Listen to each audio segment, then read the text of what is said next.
नमस्कार, मैं हूं विनीत और यूपी दर्पण लाइव में आपका स्वागत है। अगले 25 मिनटों में हम दिखाएंगे उत्तर प्रदेश के वो समाचार जो आपको प्रभावित करते हैं। योगी कैबिनेट ने ओबीसी आयोग को गठन की दी मंजूरी। यूपी में खुलेंगे 714 नए ईवी चार्जिंग स्टेशन। लखनऊ में बनेगा बड़ा इमरजेंसी सेंटर। यूपी पुलिस का एनकाउंटर रिकॉर्ड और सीएम योगी का सख्त संदेश, सड़क पर नमाज की इजाजत नहीं। पंचायत चुनाव से पहले बड़ा फैसला, योगी कैबिनेट ने ओबीसी आयोग गठन को दी मंजूरी। उत्तर प्रदेश में पंचायत चुनाव को लेकर लंबे समय से चल रही असमंजस की स्थिति अब खत्म होती दिख रही है। योगी कैबिनेट ने त्रिस्तरीय पंचायत चुनाव में ओबीसी आरक्षण तय करने के लिए समर्पित पिछड़ा वर्ग आयोग के गठन की मंजूरी दे दी है। 5 सदस्यीय इस आयोग की अध्यक्षता हाईकोर्ट के रिटायर्ड जज करेंगे और आयोग 6 महीने के भीतर अपनी रिपोर्ट देगा। इसी रिपोर्ट के आधार पर पंचायत सीटों के आरक्षण और रोटेशन का फैसला लिया जाएगा। सरकार का कहना है कि इससे सुप्रीम कोर्ट के ट्रिपल टेस्ट नियम की बाध्यता पूरी होगी और पंचायत चुनावों का रास्ता साफ हो जाएगा। इस फैसले को पंचायत चुनाव की दिशा में बड़ा राजनीतिक कदम माना जा रहा है। लखनऊ और आगरा मेट्रो विस्तार को मिली मंजूरी, शहरों में बढ़ेगी रफ्तार। योगी सरकार ने लखनऊ और आगरा मेट्रो परियोजनाओं के विस्तार को बड़ी मंजूरी दे दी है। कैबिनेट बैठक में लखनऊ मेट्रो फेज 1B यानी ईस्ट वेस्ट कॉरिडोर और आगरा मेट्रो कॉरिडोर 2 से जुड़े अहम प्रस्तावों को हरी झंडी दी गई है। सरकार के अनुसार लखनऊ मेट्रो विस्तार परियोजना पर करीब 5800 करोड़ रुपए खर्च किए जाएंगे। वहीं आगरा मेट्रो भूमि हस्तांतरण की प्रक्रिया भी तेज होगी। सरकार का दावा है कि इन परियोजनाओं से ट्रैफिक दबाव कम होगा और लोगों को आधुनिक परिवहन सुविधा मिलेगी। फैसले के बाद दोनों शहरों में मेट्रो निर्माण कार्य में तेजी आने की उम्मीद जताई जा रही है। यूपी में खुलेंगे 714 नए ईवी चार्जिंग स्टेशन, इलेक्ट्रिक सफर होगा आसान। उत्तर प्रदेश में इलेक्ट्रिक वाहन चलाने वालों के लिए बड़ी खुशखबरी आई है। केंद्र सरकार ने यूपी समेत 8 राज्यों में नए ईवी चार्जिंग स्टेशन लगाने की मंजूरी दी है।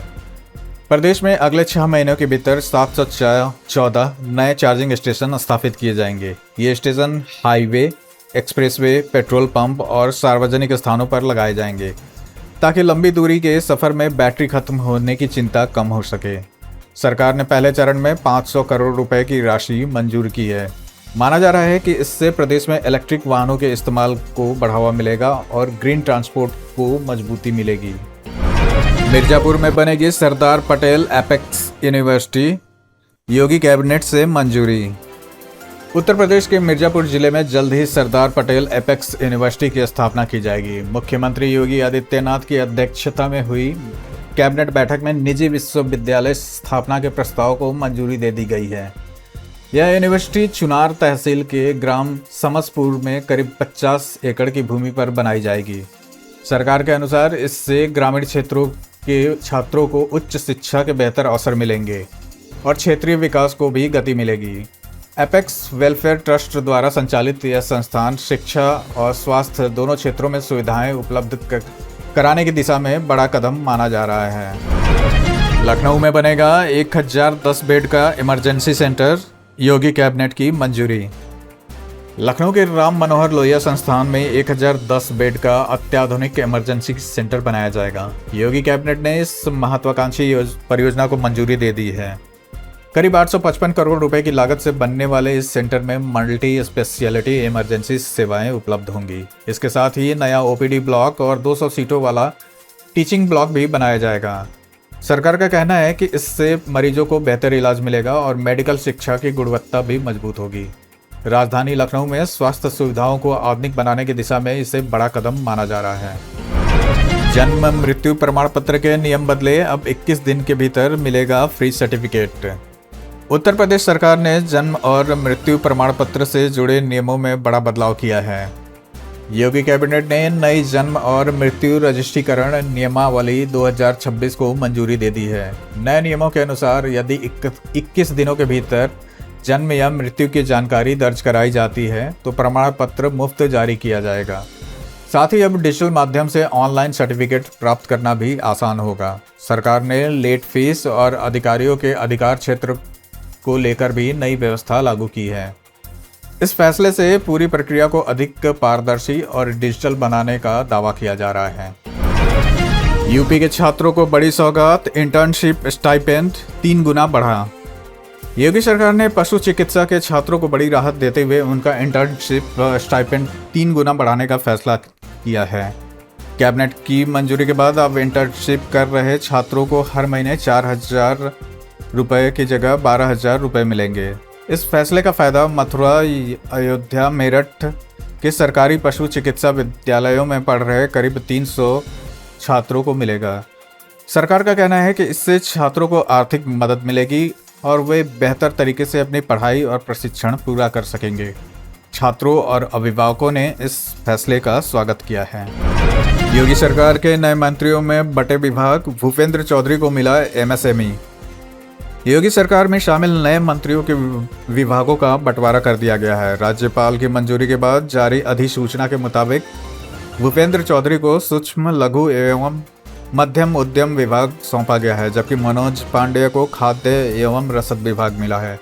इसके अलावा अजीत सिंह पाल को खाद्य सुरक्षा एवं औषधि प्रशासन और सोमेंद्र तोमर को सैनिक कल्याण विभाग दिया गया है। कई अहम विभाग पहले मुख्यमंत्री के पास थे, जिन्हें अब नए मंत्रियों के बीच बांटा गया है।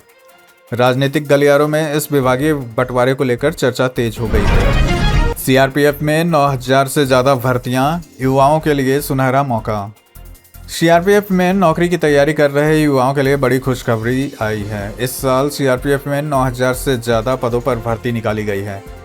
कांस्टेबल, ट्रेड्समैन और टेक्निकल समेत कई पदों पर आवेदन मांगे गए हैं। आवेदन की अंतिम तारीख 19 मई तय की गई है। विशेषज्ञों का कहना है कि थोड़ी मेहनत और सही रणनीति से उम्मीदवार आसानी से सफलता हासिल कर सकते हैं। भर्ती प्रक्रिया को लेकर छात्रों में उत्साह देखा जा रहा है और कई कोचिंग संस्थानों में तैयारी तेज हो गई है। सरकार ने युवाओं से समय रहते आवेदन करने की अपील की है। NCR की तर्ज पर बनेगा UPSCR, गोमती किनारे बदलेगी लखनऊ की तस्वीर। उत्तर प्रदेश सरकार राजधानी लखनऊ को नई पहचान देने की तैयारी में जुट गई है। NCR की तर्ज पर प्रस्तावित यूपी स्टेट कैपिटल रीजन यानी SCR योजना के तहत गोमती नदी के किनारे बड़े स्तर पर विकास किया जाएगा। योजना के पहले चरण में प्रेरणा स्थल से लेकर इकाना स्टेडियम तक सांस्कृतिक और पर्यटन कॉरिडोर विकसित किया जाएगा। यहाँ heritage promenade, open air exhibition space, sculpture garden और कल्चरल प्लाजा जैसी आधुनिक सुविधाएं बनाई जाएंगी। सरकार का दावा है कि इससे लखनऊ को नया पर्यटन और सांस्कृतिक हब बनाने में मदद मिलेगी। अब ड्यूटी के साथ पढ़ाई भी करेंगे जवान। सेना और CSJMU के बीच बड़ा समझौता। देश की सीमाओं की रक्षा करने वाले जवान अब ड्यूटी के साथ साथ उच्च शिक्षा भी हासिल कर सकेंगे। कानपुर के छत्रपति साहू जी महाराज विश्वविद्यालय और Sikh light inventory regimental training centre के बीच एक अहम समझौता हुआ है। इस पहल के तहत सैनिकों को आधुनिक कोर्स और उच्च शिक्षा का अवसर मिलेगा। विश्वविद्यालय प्रशासन का कहना है कि जरूरत पड़ने पर सेना के लिए विशेष पाठ्यक्रम भी तैयार किए जाएंगे। सेना अधिकारियों ने इसे जवानों के भविष्य और स्किल डेवलपमेंट की दिशा में बड़ा कदम बताया है। 9 साल में 279 अपराधी ढेर, योगी सरकार में यूपी पुलिस का बड़ा दावा। योगी सरकार में अपराध के खिलाफ जीरो टॉलरेंस नीति को लेकर यूपी पुलिस ने बड़ा आंकड़ा जारी किया है। पुलिस के मुताबिक पिछले 9 वर्षों में मुठभेड़ों के दौरान 279 दुर्दांत अपराधियों को मार गिराया गया, जबकि 34,000 से ज़्यादा अपराधियों को गिरफ्तार किया गया। सबसे ज़्यादा एनकाउंटर मेरठ जोन में हुए हैं। पुलिस का कहना है कि कार्रवाई के दौरान कई पुलिसकर्मी भी घायल हुए और कुछ शहीद भी हुए हैं। सरकार इस अभियान को कानून व्यवस्था मजबूत करने की दिशा में बड़ी उपलब्धि बता रही है, जबकि विपक्ष लगातार इन एनकाउंटरों पर सवाल उठाता रहा है। बकरीद से पहले सीएम योगी का सख्त संदेश, सड़क पर नमाज की इजाज़त नहीं। बकरीद से पहले मुख्यमंत्री योगी आदित्यनाथ ने सड़क पर नमाज को लेकर सख्त रुख अपनाया है। लखनऊ में एक कार्यक्रम के दौरान सीएम योगी ने साफ कहा कि सड़कें आवागमन के लिए होती हैं और किसी भी सार्वजनिक रास्तों को बाधित करने की अनुमति नहीं दी जाएगी। उन्होंने कहा कि सरकार का नियम सभी पर समान रूप से लागू होता है। मुख्यमंत्री ने यह भी कहा कि अगर लोग संवाद से नहीं मानेंगे तो सरकार दूसरा तरीका भी अपनाएगी। बयान के बाद प्रदेश की राजनीति गर्मा गई है और इस मुद्दे पर प्रतिक्रियाएं तेज हो गई हैं। यूपी में 21,000 से ज़्यादा शिक्षकों की भर्ती, सीएम योगी की बड़ी घोषणा। उत्तर प्रदेश में नौकरी की तैयारी कर रहे युवाओं के लिए बड़ी खुशखबरी आई है। मुख्यमंत्री योगी आदित्यनाथ ने 21,508 नए शिक्षक और अनुदेशकों की भर्ती का ऐलान किया है। इनमें 11,508 नए शिक्षकों की भर्ती नगरीय क्षेत्रों के स्कूलों में भी की जाएगी, जबकि 10,000 अनुदेशक उच्च प्राथमिक विद्यालयों में नियुक्त होंगे। सरकार का कहना है कि इससे छात्र शिक्षक का अनुपात बेहतर होगा और शिक्षा व्यवस्था को मजबूती मिलेगी। लंबे समय के बाद इतने बड़ी भर्ती घोषणा से युवाओं में उत्साह का माहौल है। पीईटी वालों के लिए खुशखबरी, यूपी में 1182 गन्ना सुपरवाइजर पदों पर भर्ती। सरकारी नौकरी की तैयारी कर रहे युवाओं के लिए बड़ी खबर सामने आई है। यूपी एसएसएससी ने 1182 गन्ना सुपरवाइजर पदों पर भर्ती का नोटिफिकेशन जारी किया है। इस भर्ती में वही उम्मीदवार आवेदन कर सकेंगे जिन्होंने पीईटी 2025 परीक्षा दी हो। आवेदन प्रक्रिया 7 जुलाई से शुरू होगी और 28 जुलाई तक चलेगी। भर्ती में चयन केवल लिखित परीक्षा के आधार पर होगा, इंटरव्यू नहीं लिया जाएगा। युवाओं के बीच इस भर्ती को लेकर काफ़ी उत्साह देखा जा रहा है, क्योंकि यह अस्थायी सरकारी नौकरी का मौका माना जा रहा है। भीषण गर्मी के बीच बड़ा फैसला, श्रमिकों के काम का समय बदला गया। उत्तर प्रदेश में बढ़ती गर्मी और लू को देखते हुए श्रमिकों के कार्य समय में बदलाव किया गया है। डिप्टी सीएम केशव प्रसाद मौर्य ने निर्देश दिया है कि श्रमिकों से सुबह 6 से 11 बजे और शाम से 3 से 6 बजे के बीच ही काम कराया जाए। सरकार का कहना है कि दोपहर की तेज धूप और गर्म हवाओं से श्रमिकों के स्वास्थ्य को खतरा हो सकता है। यह फैसला विशेष रूप से मनरेगा और अन्य सरकारी कार्यस्थलों पर लागू किया जाएगा। प्रशासन को निर्देश दिए गए हैं कि श्रमिकों के लिए पानी और जरूरी सुविधाओं की व्यवस्था भी सुनिश्चित की जाए। विवादित बयान पर अखिलेश यादव सख्त, राजकुमार भाटी को दी चेतावनी। समाजवादी पार्टी प्रमुख अखिलेश यादव ने विवादित बयान को लेकर पार्टी प्रवक्ता राजकुमार भाटी को सख्त संदेश दिया है। लखनऊ स्थित पार्टी मुख्यालय में हुई मुलाकात के दौरान अखिलेश यादव ने उन्हें भाषा और व्यवहार में संयम बरतने की नसीहत दी है। हाल ही में भाटी के एक बयान को लेकर राजनीतिक विवाद खड़ा हो गया था और कई जगह विरोध भी हुआ था। बैठक में सामाजिक सद्भाव बनाए रखने और कार्यकर्ताओं को जिम्मेदार बयान देने का संदेश भी दिया गया। इस मामले को लेकर प्रदेश की राजनीति में चर्चा तेज हुई है। सोनाबंदी पर अखिलेश यादव का हमला, बोले छोटे सुनारों को खत्म करने की साजिश। प्रधानमंत्री नरेंद्र मोदी की सोना न खरीदने की अपील को लेकर समाजवादी पार्टी प्रमुख अखिलेश यादव ने तीखा हमला बोला है। अखिलेश ने आरोप लगाया कि बड़ी कंपनियों को फायदा पहुंचाने के लिए छोटे सुनारों और स्वर्णकारों को नुकसान पहुंचाने की कोशिश की जा रही है। उन्होंने कहा कि अगर लंबे समय तक सोना खरीदना बंद रहा तो छोटे ज्वेलर्स का कारोबार पूरी तरह चौपट हो सकता है। सपा प्रमुख ने भाजपा सरकार की आर्थिक नीतियों पर सवाल उठाते हुए कहा कि इससे छोटे व्यापारियों की मुश्किलें लगातार बढ़ रही हैं। इस बयान के बाद राजनीतिक बहस और तेज हो गई है। दाल मंडी चौड़ीकरण में आई 6 मस्जिदें, प्रशासन बोला जमीन बताइए, मस्जिदें बनवा देंगे। वाराणसी के दाल मंडी इलाके में सड़क चौड़ीकरण अभियान तेजी से जारी है। इस परियोजना की जद में अब 6 मस्जिदें भी आ गई हैं। पीडब्ल्यूडी प्रशासन ने मस्जिद प्रबंधन को बड़ा प्रस्ताव देते हुए कहा कि वे दूसरी जमीन उपलब्ध कराएं, सरकार वहां नई मस्जिद बनवा देगी।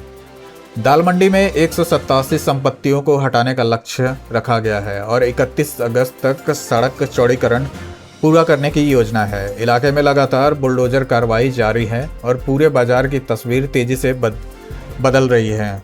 प्रशासन का कहना है कि यह परियोजना ट्रैफिक और भीड़ की समस्या कम करने के लिए जरूरी है।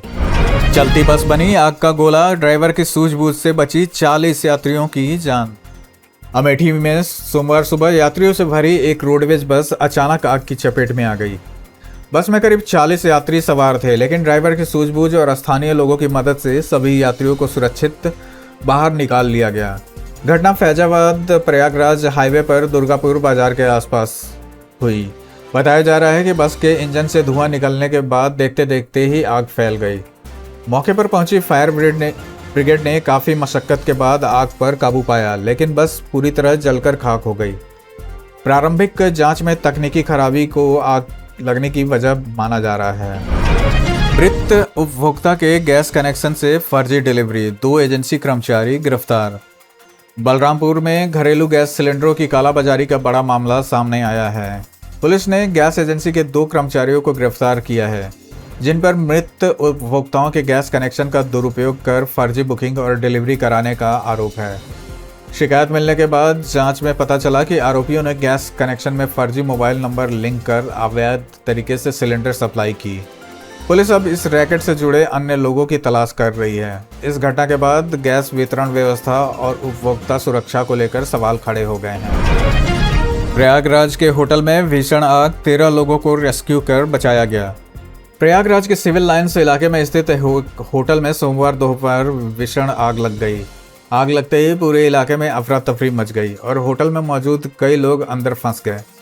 सूचना मिलते ही फायर ब्रिगेड और पुलिस की टीमें मौके पर पहुंची और रेस्क्यू अभियान शुरू किया। करीब 13 लोगों को सुरक्षित बाहर निकाल लिया गया। शुरुआती जानकारी के मुताबिक होटल के पास ट्रांसफार्मर में ब्लास्ट होने के बाद आग तेजी से फैल गई थी। मुख्यमंत्री योगी आदित्यनाथ ने भी घटना का संज्ञान लेते हुए अधिकारियों को राहत और बचाव कार्य तेज करने के निर्देश दिए हैं। शुभेंदु अधिकारी के पीए मर्डर केस में बड़ी कार्रवाई, यूपी से एक और आरोपी गिरफ्तार। पश्चिम बंगाल के नेता शुभेंदु अधिकारी के निजी सहायक चंद्रनाथ रथ हत्याकांड से सीबीआई को बड़ी सफलता मिली है। जांच एजेंसी ने मुजफ्फरनगर में दिल्ली दून हाईवे स्थित छपार टोल प्लाजा से एक और आरोपी को गिरफ्तार कर लिया। आरोपी अपने परिवार के साथ हरिद्वार से लौट रहा था, तभी सीबीआई और स्थानीय पुलिस ने उसे दबोच लिया। गिरफ्तारी के बाद आरोपी को कड़ी सुरक्षा के बीच कोर्ट में पेश किया गया, जहां से ट्रांजिट रिमांड मिलने के बाद टीम उसे दिल्ली ले गई। इस हाई प्रोफाइल मर्डर केस में अब तक यूपी और बिहार से 4 आरोपियों की गिरफ्तारी हो चुकी है। मामले को लेकर राजनीतिक हलकों में भी चर्चा तेज है। इंस्टाग्राम पर तांत्रिक असल में हथियार तस्कर, झांसी में बड़ा खुलासा। झांसी पुलिस ने सोशल मीडिया पर खुद को तांत्रिक बताने वाले एक शख्स को अवैध हथियार तस्करी के आरोप में गिरफ्तार कर लिया है। आरोपी इंस्टाग्राम पर तंत्र मंत्र और भूत प्रेत से जुड़े वीडियो पोस्ट करता था, लेकिन पुलिस जांच में सामने आया कि वह अवैध हथियारों का नेटवर्क चला रहा था। पुलिस ने उसके पास से ऑटोमेटिक और सेमी ऑटोमेटिक हथियार, कारतूस और नकदी बरामद की है। आरोपी के साथ उसके भाई और मकान मालिक को भी गिरफ्तार कर लिया गया है। पुलिस अब इस नेटवर्क के अन्य कनेक्शन खंगाल रही है। लखनऊ से गोवा समेत कई फ्लाइटें बंद हो सकती है, दिल्ली मुंबई उड़ानों पर भी असर। लखनऊ एयरपोर्ट से यात्रियों के लिए बड़ी खबर सामने आई है। एयरलाइंस कंपनी इंडिगो देश भर में करीब 300 फ्लाइटें कम करने की तैयारी में है, जिसका असर लखनऊ पर भी पड़ सकता है। जानकारी के मुताबिक जुलाई से लखनऊ गोवा फ्लाइट बंद की जा सकती है, जबकि दिल्ली और मुंबई रूट की कुछ उड़ानों के फेरे भी घटाए जा सकते हैं। बताया जा रहा है कि महंगे एयर टरबाइन फ्यूल और कम यात्रियों वाले रूट इसकी बड़ी वजह हैं। एयरलाइन अब उन रूटों की समीक्षा कर रही है जहां यात्रियों की संख्या लगातार कम बनी हुई है। इसी के साथ आज की खबरों का सिलसिला हम यहीं समाप्त करते हैं। अगर आपको लगता है कि ऐसी खबरें ज़रूरी हैं तो चैनल सब्सक्राइब करके जुड़े रहिए।